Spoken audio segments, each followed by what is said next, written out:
देख, पहला रूल होना चाहिए जब हम ऑर्गेनिक केमिस्ट्री पढ़ रहे हैं, तो आज जो हम टॉपिक पढ़ेंगे, आज जो टॉपिक पढ़ेंगे उसको तो तुमको रिवाइज करना ही करना है। रिवीजन हमेशा जारी रहेगी, रिवीजन तुमको करना ही करना है। आज जितना ही पढ़ा, 2 टॉपिक पढ़ा, 3 टॉपिक पढ़ा, रिवीजन करो। और आपको क्लास में वही बात पढ़ाया जाएगा जो बिहार बोर्ड में आएगा, उससे रिलेटेड होगा, उसके बाहरी बात कोई नहीं। टॉपिक वाइज, चैप्टर वाइज सारा का सारा चीज कॉन्सेप्ट यहाँ खत्म होगा। अब रिवीजन कर लिए, और रिवीजन करने के बाद एक चीज और ध्यान देना होगा तुम लोगों को कि क्लास कभी अब्सेंट ना करें। अगर क्लास अब्सेंट किया तो समझ लो तुम्हारा ऑर्गेनिक यहीं से खत्म हो जाएगा। बहुत बच्चे क्या कर लेते हैं, आज का ऑर्गेनिक का क्लास किया, कल का छोड़ दिया, परसों का किया, चौथा दिन का छोड़ दिया। इस स्थिति में क्या होगा कि बैलेंस खत्म हो जाएगी। और सबसे पहला बात, जो आज का क्लास होगा, जो आज क्लास होगा इस ऑर्गेनिक का, वो कल वाले से रिलेटेड होगा। जो कल होगा वो परसों वाले से रिलेटेड होगा, यानी कि कुछ ना कुछ मिलता ही रहता। आप गौर करोगे तो चैप्टर वाइज चैप्टर कुछ ना कुछ उसमें कॉम्बिनेशन होता है। आज जो ही पढ़ेंगे वो अगला चैप्टर से रिलेटेड होगा, यानी कि पहला कॉन्सेप्ट क्लियर होगा तब ना आसानी से समझ जाएंगे। अब क्या कीजिएगा आप लोग, होता है कि कोई बच्चा 2 दिन में छोड़ के आ गया, 2 दिन बाद आया, 3 दिन बाद आया, तो हम तो कैसे भी करके मैनेज करके समझा ही देते हैं, एक्स्ट्रा टाइम देते हो कैसे भी हो, ये तो ऑफलाइन में होता है। लेकिन बताओ किसी को प्रॉब्लम हो जाता होगा, बच्चे को ऑनलाइन क्लास में जो बच्चे करते हैं उसको प्रॉब्लम हो जाता होगा, उस समय में तो टीचर उसका दुख नहीं समझता होगा कि तुम कल किया कि नहीं किया। उसका कंक्लूजन वही, क्योंकि ऑर्गेनिक ही है जो एक दूसरे से क्या होता है, अटैच होता है। आप देखना प्रत्येक जो चैप्टर पढ़ाएंगे किसी ना किसी से क्या होगा, रिलेटेड होगा। तो इसलिए आपको इस बात पर ध्यान देना है। और आज जो चैप्टर स्टार्ट करेंगे वो सिर्फ बेसिक ऑर्गेनिक होगा, चैप्टर नहीं, बेसिक ऑर्गेनिक होगा। बेसिक ऑर्गेनिक आप लोग 10th में एक चीज पढ़े होंगे,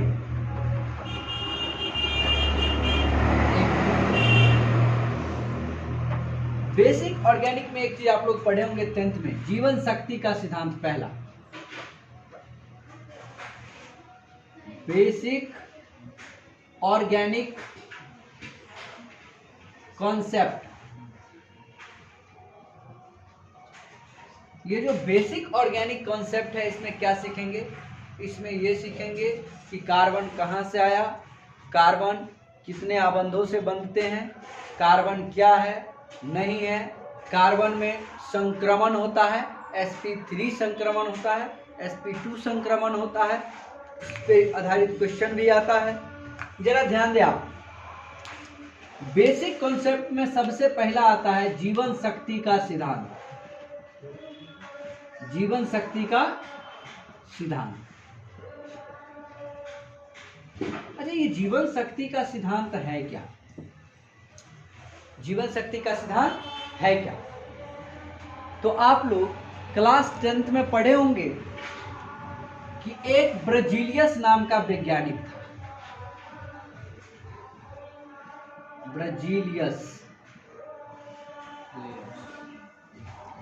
ब्राजीलियस नाम का एक वैज्ञानिक था, जिन्होंने 1815 ईस्वी में एक कॉन्सेप्ट दिया।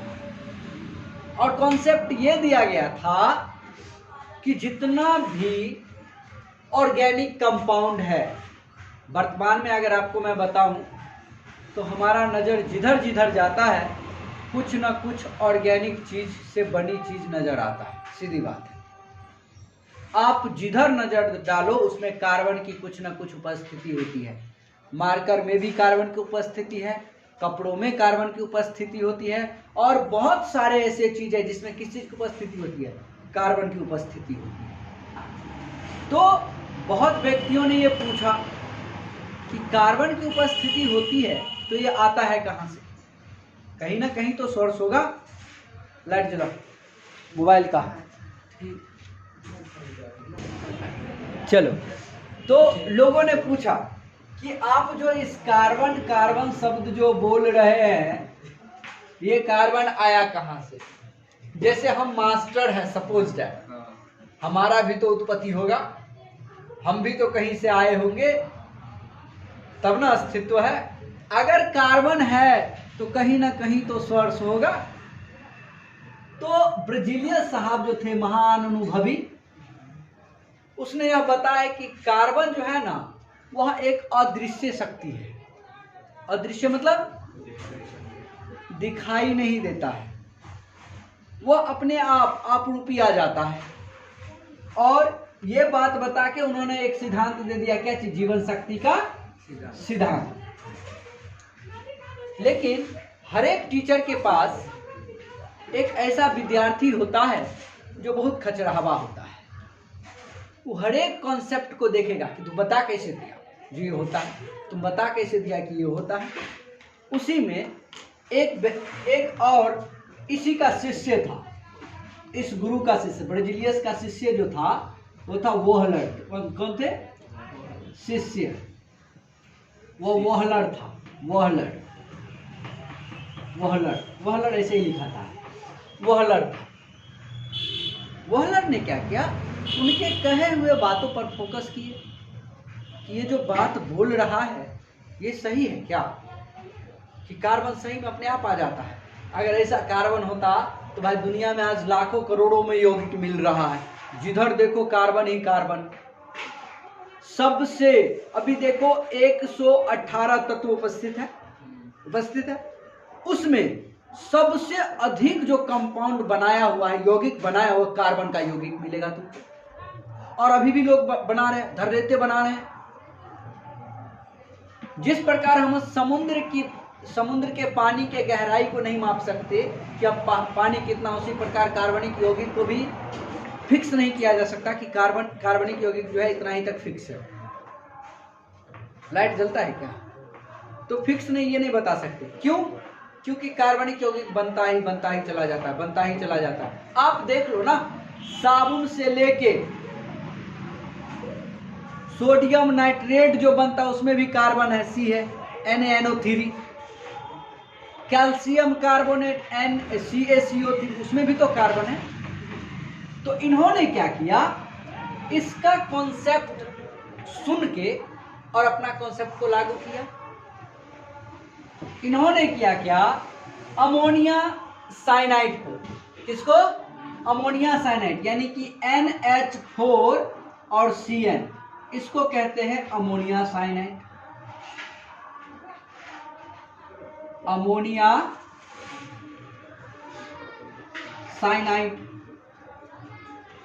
साइनाइड को इन्होंने क्या किया? गर्म किया।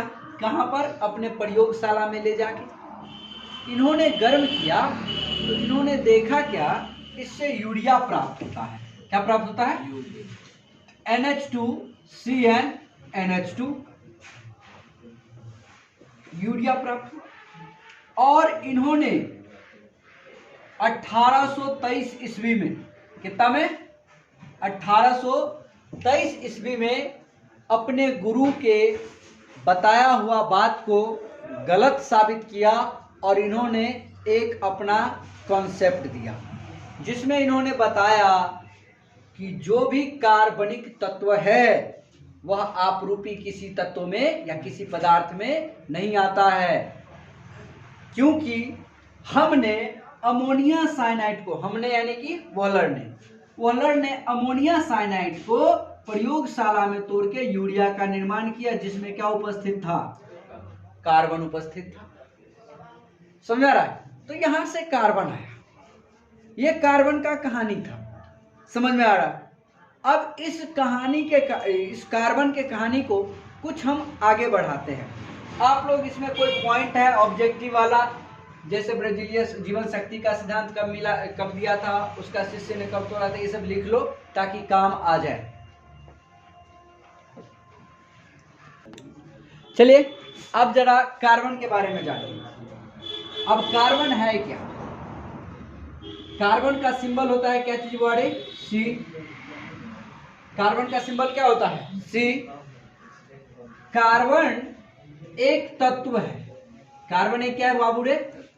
तत्व है जो सुनो, जो एक अधातु है। कार्बन एक क्या है? अधातु। याद रखना है, कार्बन एक क्या है? अधातु है, और यह फर्स्ट ऑफ ऑल एक तत्व है जिनकी परमाणु संख्या, कार्बन का परमाणु संख्या कितना होता है बाबू रे? परमाणु संख्या 6 होता है। परमाणु संख्या 6 होता है। और कार्बन का परमाणु द्रव्यमान कितना होता है? 12 होता है। परमाणु द्रव्यमान कितना होगा? 12। तो एक चीज तो जानो, पहले हम कार्बन के इंट्रोडक्शन बता रहे हैं, जिस प्रकार हम कहीं जाते हैं और अपने परिचय बताते हैं उस प्रकार कार्बन का परिचय है कि कार्बन का संकेत C होता है। यह एक तत्व है जो अधातु है और इसका परमाणु संख्या 6 होता है और परमाणु द्रव्यमान कितना होता है? 12। अब देखो, ये जो कार्बन है यह आवर्त सारणी के आवर्तदु कितना? आवर्तदु, याद रखना है, यह कार्बन जो है आवर्त सारणी में आवर्तदु और वर्ग 14 का तत्व है। किसका तत्व है? वर्ग 14 का तत्व है। अब जरा सुन, ये कार्बन का परिचय था। कोई हमसे पूछेगा तो इतना आसानी से बता सकते हैं कि कार्बन एक अधातु तत्व है जिनकी परमाणु संख्या 6 और उनका परमाणु द्रव्यमान 12 होता है। यह आवर्त सारणी के आवर्तदु और वर्ग 14 के तत्व है। समझ में आ रहा? अब चलिए, इसका इलेक्ट्रॉनिक कॉन्फ़िगरेशन, कार्बन का इलेक्ट्रॉनिक कॉन्फ़िगरेशन 2-4 होता है। और सॉरी, ये तो हो गया कक्षा के तत्व, और इसका इलेक्ट्रॉनिक कॉन्फ़िगरेशन 1s2 2s2 कहां से 2p2 होगा बाबू? 2p2 होता है। ये कार्बन का जन्म कुंडली था। अब इस सब को एक जगह करके, और ये कार्बन जो है वो मान लो कि मेरा बेटा है। मेरा क्या है? बेटा है। और अपने बेटे के बारे में परिचय सुनो। मेरा बेटा नल्ला है, जो न तो देने के कर्म में है न तो लेने के कर्म में है। समझ में आ रहा है? चलो, यह एक तत्व है, अधातु है। बेटा के 6 गो पॉइंट है, 12 गो शॉर्ट है, जो मतलब अपना व्याख्या कर सकते हो। तो मान लो कि एक मेरा औलाद है केमिस्ट इस कार्बन को। अब चलो, कार्बन में एगो बात करो। सबसे पहली बात, इस पूरे कार्बन के संरचना जो पढ़ेंगे उसमें एक चीज कॉमन है, इसमें दूसरे तत्व आके जुड़ेंगे। क्या करेंगे? जुड़ेंगे।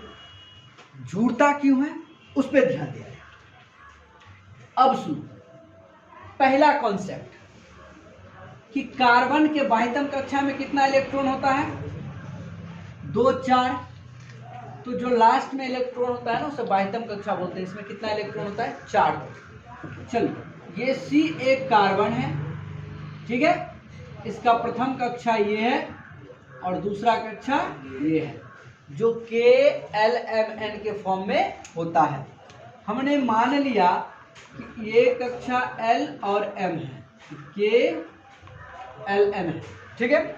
चलो, इसमें 2 ही कक्षा में काम बन जाएगा, 2 ही कोष में काम बन जाएगा। चलो, तो पहला कोष में कितना इलेक्ट्रॉन होगा? 2 इलेक्ट्रॉन होगा। और दूसरे कक्ष में कितने इलेक्ट्रॉन होंगे? 4 होना चाहिए तो 8। इसका क्षमता है 8 रखने का, लेकिन मजबूरी है कि इसके पास 8 नहीं है तो कितना रखेगा? 4 रखेगा। 4 तो रख लिया। अब देख, मानो अपना लोग हमेशा किसी न किसी का तुलना करते हैं। जैसे अभी ये जिस अपने लोग सिटी में रह रहे हैं या जिस गांव में रह रहे हैं, उस गांव में अभी तक कोई IAS क्लियर नहीं किया है। इसीलिए दूसरे बच्चे भी अपने अंदर उतना पोटेंशियल नहीं लाता है। अगर इसी में मानो कि कोई अपने घर के आसपास के बच्चे आईएएस क्लियर कर लिया तो अपना तुलना किससे करते हैं? आईएएस से करते हैं कि मैं भी क्या बनूंगा? आईएएस बनूंगा। क्यों? हमारा जो साथ है या जो हमारे पास में जो लोग हैं वो बहुत ऊपर है और हम तुलना उसी से करते हैं जो हमारे पास में होता है कि नहीं? मानो ये भी लड़का है, ये भी क्या है? लड़का है। ये सुनो, कार्बन एक क्या है बाबू रे? लड़का है। और एक कार्बन जो है वो रहता है, ए सुनो, कार्बन जो है वो रहता है कौन गांव दे? ढोड़वा गांव में रहता है। नहीं, अच्छा नाम नहीं है, पेटहा गांव में रहता है। कौन गांव में रहता है? पेटहा गांव में रहता है। और ढोड़वा के पास दो लड़की है, एगो पेटहे गांव में लड़की रहती है और एगो लंदन में रहती है। कहाँ रहती है? लंदन में। अब ध्यान, ये ढोड़वा किसका तुलना अपने से करेगा? किसके साथ रहना जल्दी देखेगा तो रहना पसंद करेगा? अब कोसली वाली बात है कि जो पास में है उसी का तुलना करेगा। जिसे हम नहीं देखते उससे हमको लेना देना नहीं होता है। तो कार्बन जो है, जो हमेशा इलेक्ट्रॉन देगा और लेगा, वह दो ही स्थिति में।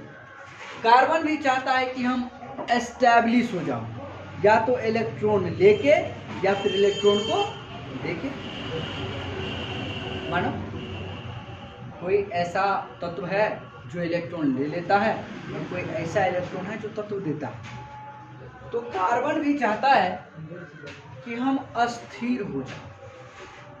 हम इस दुनिया में फिर दूसरा से रिएक्ट करना नहीं चाहते। तो स्थिर होंगे कैसे? तो दो ही स्थिति है, या तो हमारे बाह्यतम कक्षा में दो इलेक्ट्रॉन हो जाए, या तो हमारे बाह्यतम कक्षा में 8 इलेक्ट्रॉन हो जाए, है कि नहीं? अब देखो, 2, 8 वाले जितने भी तत्व होते हैं ना, वो अकीड़ीय होते हैं। आपको पता होगा क्या होते हैं? अकीड़ीय, जो किसी से रिएक्ट करता ही नहीं है। फॉर एग्जाम्पल देखा जाए, ध्यान दीजिए, जैसे आप ले लो हीलियम। हीलियम का बाह्यतम कक्षा में कितना इलेक्ट्रॉन है? 2 फुलफिल है। वो किसी को ना तो लेता है नहीं तो देता है। हीलियम के बाद ले लीजिए नियॉन। नियॉन क्या करेगा? 2, 8 रहता है, पूरल है, ना तो किसी से लेगा ना तो देगा। नियॉन के बाद ले लीजिए आर्गन, 2, 8, 8, 18। आप देखो ये सारा तत्व अस्थाई है, या किसी से रिएक्ट नहीं करेगा। तो कार्बन भी तो चाहता है भाई हमें भी अस्थिर कर दो, हम कितना दिन भटकते रहेंगे। एक लौंडा को देखोगे, जब तक मैं ब्याह नहीं करता है छौड़ा मोटरसाइकिल से हेमहर करते रहता है। जब भी शादी हो जाता है तो चुड़की पकड़ के ओगटनिया इतने मारती है कि छौड़ा अस्थिर हो जाता है। दूसरा दिन लोटा लेके पैदल निकलता है। कहाँ जा रहे हो? तो भाई हम अस्थिर हो गए हैं, हमारे बाह्यतम कक्षा में 8 गो इलेक्ट्रॉन तो नहीं है, 1 गो इलेक्ट्रॉन हो गया है, जो ना तो जीने देता है ना तो मरने देता है। अब चलो, इस भी चाहेगा स्थिर होने के लिए, तो अस्थिर होगा कैसे बनना चाहेगा? कार्बन कैसा बनना चाहेगा? या तो चाहेगा हीलियम की तरह बन जाए देके, या फिर किसके तरह चाहेगा? नियॉन की तरह आसे पास। क्योंकि एक कार्बन के एगो आसपास में है हीलियम और एगो में क्या है? नियॉन। तो ये क्या बनना चाहेगा? या तो हीलियम बनना चाहेगा या फिर नियॉन बनना चाहेगा, अस्थिर होना चाहेगा। अब चलो, स्थिर जो होना चाहेगा, तो मानो हीलियम के पास 2 इलेक्ट्रॉन है, 2 इलेक्ट्रॉन है, और कार्बन इसको 2 दे दिया, कार्बन इसको 2 दे दिया। तो कार्बन के पास 2 था और ये 2 दे दिया, तो इसके पास कितना इलेक्ट्रॉन बचा? 2। तो इसका भी बाह्यतम कक्षा में कितना इलेक्ट्रॉन हो गया? अरे 2 हुआ ना। इसीलिए कार्बन के ऊपर में +2 चढ़ गया, क्योंकि 2 देने वाले क्या हो जाते हैं? प्लस, और लेने वाले माइनस। तो ये 2 देके ये हमेशा अस्थाई हो जाता है। क्या हो जाता है? अस्थाई हो जाता है। या नहीं, नियॉन बनने में इसे टाइम चाहिए, क्योंकि इसके पास है 4 और ये नियॉन बनने के लिए इसका इलेक्ट्रॉन कितना चाहिए? 10। तो 6 लेगा तब ना, अरे 6 लेगा तब ना नियॉन बनेगा, क्योंकि परमाणु संख्या कितना चाहिए? 10। तब ना नियॉन बनेगा, 2 8 तब नियॉन बनेगा। लेकिन बनने की तो कोशिश करेगी। यही होता है कि ब्रह्मांड में जितना भी तत्व है सारा के सारा क्या चाहता है कि हम स्थिर हो जाए। और अपने आवर्त सारणी में एक ज्ञान की बात है कि केवल 6 ही तत्व हैं जो अक्रिय हैं, अस्थाई हैं, जो जल्दी रिएक्ट नहीं करता है किसी से। चलिए ध्यान दीजिए। अब इससे यह एक बात निष्कर्ष निकल के आता है कि कार्बन के नाभिक में 2-3 चीज पाई जाती है। एक पाया जाता है प्रोटॉन, एक न्यूट्रॉन और एक क्या चीज, इलेक्ट्रॉन पाया जाता है कि नहीं। अब देखो भाई, कार्बन में प्रोटॉनों की संख्या 6, इलेक्ट्रॉनों की संख्या, न्यूट्रॉनों की संख्या 6, इलेक्ट्रॉनों की संख्या 6, तीनों की संख्या क्या होगी, 6 होगी। अब जरा ध्यान दो, परमाणु द्रव्यमान कैसे निकालते हैं? परमाणु द्रव्यमान कैसे निकाला जाता है? प्रोटॉन की संख्या प्लस किसका संख्या, न्यूट्रॉन की संख्या, तो 6 + 6 क्या हो जाएगा, 12। हमेशा याद रखना कि परमाणु द्रव्यमान निकालने के लिए इलेक्ट्रॉन को लिया नहीं जाता है। समझ आ गया? प्रोटॉन की संख्या निकालने के लिए परमाणु के द्रव्यमान निकालने के लिए प्रोटॉन की इलेक्ट्रॉन की संख्या लिया नहीं जाता। तब इससे पहले भी चैप्टर में फिजिक्स का एक चैप्टर जो था उसमें भी आप लोग पढ़े होंगे कि A = P + N, A = P + N। तो वहां पर भी था कि इन दोनों को जोड़ के एक परमाणु क्या निकलता है, द्रव्यमान निकलता है। तो इस प्रकार परमाणु का द्रव्यमान निकाल सकते हैं। और कार्बन का जो परमाणु संख्या और उनके द्रव्यमान द्वारा जो डिनोट किया जाता है वो इस प्रकार से C6C12, कार्बन 6 ऊपर वाला द्रव्यमान को दिखाता है और नीचे वाला किसको दिखाता है, परमाणु संख्या को दिखाता है, परमाणु संख्या को दर्शाता है। चलो इसको नोट करना चाहते हो, वीडियो को रोक के नोट कर लो। अब चलो, अब कार्बन को वर्गीकरण किया गया है। कार्बन को क्या किया गया है, वर्गीकरण। कार्बन को 2 वर्गों में बांटा गया है।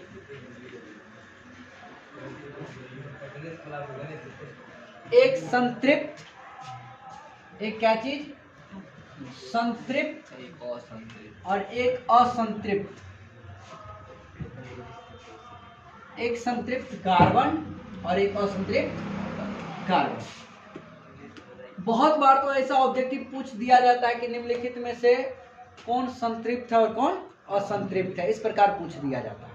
तो बाबू याद रखें, जिस कार्बन परमाणु के बीच, जिस कार्बन परमाणु के बीच अगर सिंगल बॉन्ड हो, कौन सा बॉन्ड होना चाहिए, बॉन्ड कैसा होना चाहिए, सिंगल बॉन्ड हो, तो वो क्या कहला, उसे क्या कहते हैं बुआरे, संतृप्त कार्बन। क्या कहते हैं, संतृप्त कार्बन। और जिस कार्बन परमाणु के बीच डबल बॉन्ड या फिर ट्रिपल बॉन्ड, कौन सा बॉन्ड हो, डबल बॉन्ड या ट्रिपल बॉन्ड हो, तो उसे हम कौन सा कार्बन कहेंगे, असंतृप्त कार्बन कहेंगे। अब देख भाई, इस संतृप्त और असंतृप्त कार्बन जब इसको हम विभाजित किए तो उसमें एक चीज आया, बंध आया। इस बंध के आधार पर कुछ वर्गीकरण किया गया है। जैसे मैं बात करूं, जरा ध्यान से आप लोग देखें, थोड़ा छोटा कर देते हैं। असंतृप्त कार्बन। अब जरा ध्यान दीजिए, इधर बेटा ध्यान दो। अगर मैं CH4 बोलूं, CH4 का स्ट्रक्चर तो आप लोग जानते हैं। कार्बन के बाह्य कक्षा में क्या गो इलेक्ट्रॉन, 4 गो इलेक्ट्रॉन। हाइड्रोजन भी कितना होना चाहिए बाबू, 4 होना चाहिए। चलिए, हाइड्रोजन के बाह्य कक्षा में 1 इलेक्ट्रॉन, चलिए, हाइड्रोजन कितना पुराना चाहेगा? 2। प्रत्येक हाइड्रोजन कितना पुराना चाहेगा? 2। और कार्बन कितना पुराना चाहेगा? 8। कार्बन कितना पुराना चाहेगा? 8। देखो, इस संरचना से पता चलता है कि प्रत्येक हाइड्रोजन के भी पास 2 इलेक्ट्रॉन हो गया है और प्रत्येक कार्बन के भी पास कितना इलेक्ट्रॉन हो गया? 8 इलेक्ट्रॉन। इसमें एक एक इलेक्ट्रॉन का साझा हुआ है। कितना इलेक्ट्रॉन का? तो इसको हम ऐसे डिनोट करते हैं, ठीक है, ऐसे दर्शाते हैं। अब एक चीज याद रखना, जिस यौगिक में केवल सिंगल बंध बनता हो, यानी कि एकल बंध, कैसा बंध? एकल बंध बनता हो तो उसमें केवल सिग्मा बंध का निर्माण होता है। किसका बंध? किस चीज का बंध का निर्माण होता है? सिग्मा बंध का निर्माण होता है। बहुत इंपॉर्टेंट पॉइंट, इसे कहते हैं बाबू सिग्मा। क्या कहते हैं? सिग्मा बंध का निर्माण होता है। यानी कि इधर गौर करो, ये कार्बन हाइड्रोजन के बीच में कौन सा बॉन्ड है? सिंगल, एगो सिग्मा। इस कार्बन हाइड्रोजन के बीच में क्या है? एगो सिग्मा। इसके बीच में भी क्या? एगो सिग्मा, एगो सिग्मा। और इसके बीच में भी क्या? एगो सिग्मा। तो बताओ, अगर हमसे कोई पूछ दे कि CH4 में, किस चीज में?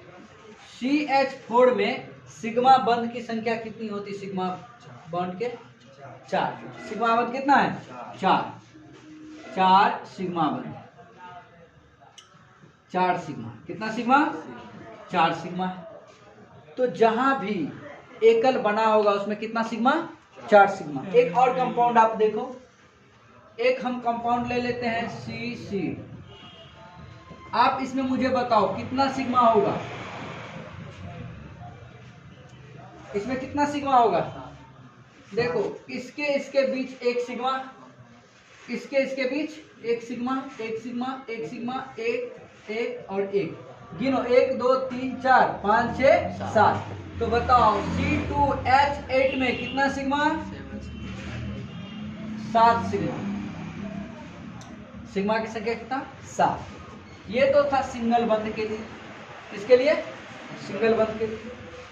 लेकिन कार्बन के बीच किसी स्थिति में डबल बॉन्ड भी तो बनता है। कैसे? तो जरा ध्यान दे बाबू, कार्बन और कार्बन, ठीक है, 2 बंद हो गया। तो इसमें कितना इलेक्ट्रॉन और चाहिए? 2 और चाहिए, 4 पुराने के लिए होना चाहिए कि नहीं? चलिए, क्योंकि इसका बाई 4 हाथ होता है और चारों में कुछ ना कुछ, तो यहाँ भी हाइड्रोजन, यहाँ भी हाइड्रोजन, तो 2 और 2 कितना? 4 हो गया। यहाँ भी, यहाँ भी। अब एक चीज बताओ बेटा, हमेशा अब NP पॉइंट क्या याद रखना है? ध्यान दो बेटा, इधर ध्यान। NP पॉइंट यह बात रखनी है कि जहां भी डबल बॉन्ड होगा,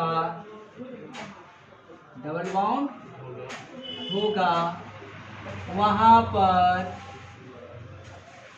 एक सिग्मा और एक पाई होगा। एक सिग्मा और एक क्या होगा? पाई होगा। एक सिग्मा एक पाई कब होगा? जहां डबल बाउंड होगा वहां पर एक सिग्मा एक पाई। देखो, अगर किसी औरत को 2 बच्चा होता, उसमें एक लड़का और एक लड़की, मैक्सिमम दिखने को मिलता है। कभी कभी दोनों जोड़े मिल जाता है, बेटी, लेकिन मैक्सिमम लड़का लड़की, यानी कि सिग्मा पाई। डबल है तो सिग्मा पाई, सिग्मा पाई। अब देख बेटा, यहाँ पर भी देखो, इधर सुन, ध्यान। ये जो यौगिक बना हुआ है बेटा, हाँ, ये जो यौगिक बना हुआ है, इसमें कार्बन की संख्या कितना है? 1 और 2 है।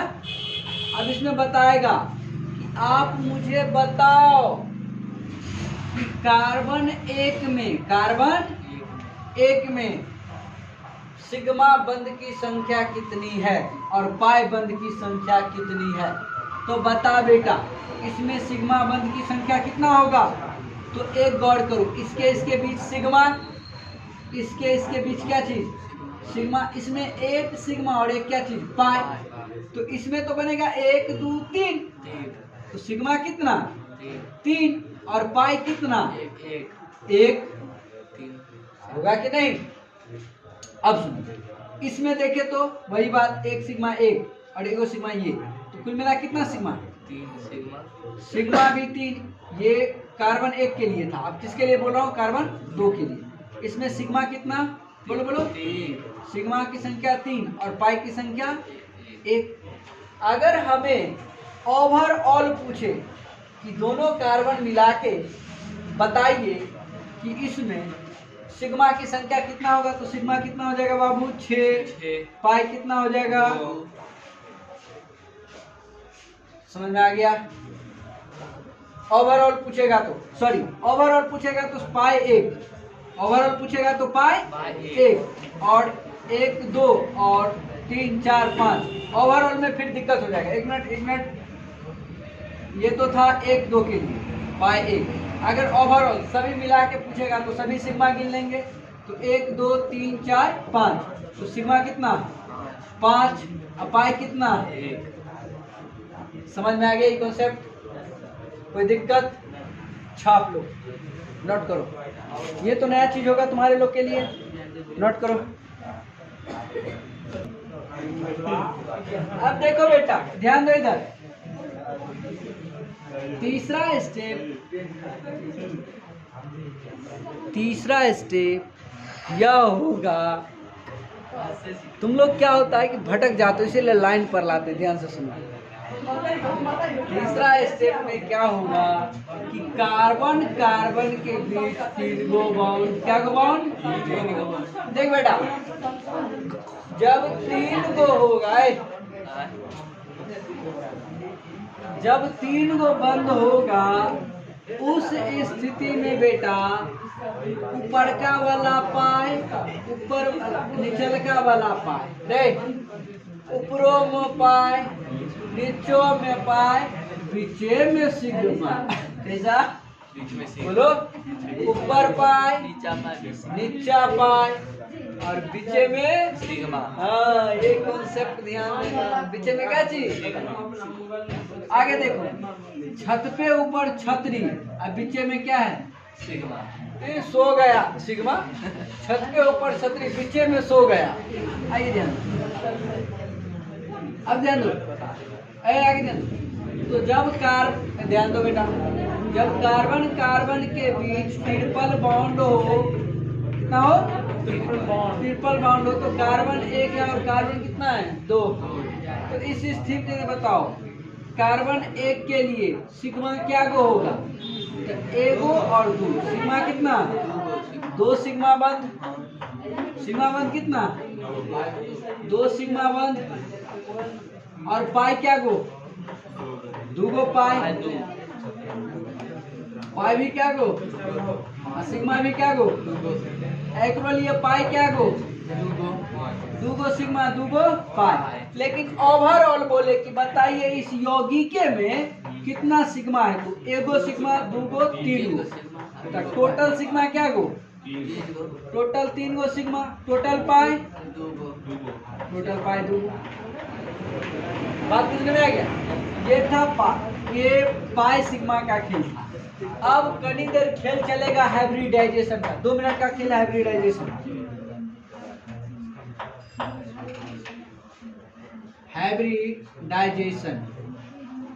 हाइब्रिडाइजेशन को कहा जाता है संकरण। क्या कहा जाता है, अब देख, पहला एनपी पॉइंट, अगर कार्बन के पास सिंगल बॉन्ड हो, कैसा बॉन्ड हो, ध्यान दो, सिंगल बॉन्ड होगा, उसका होगा sp3 संकरण।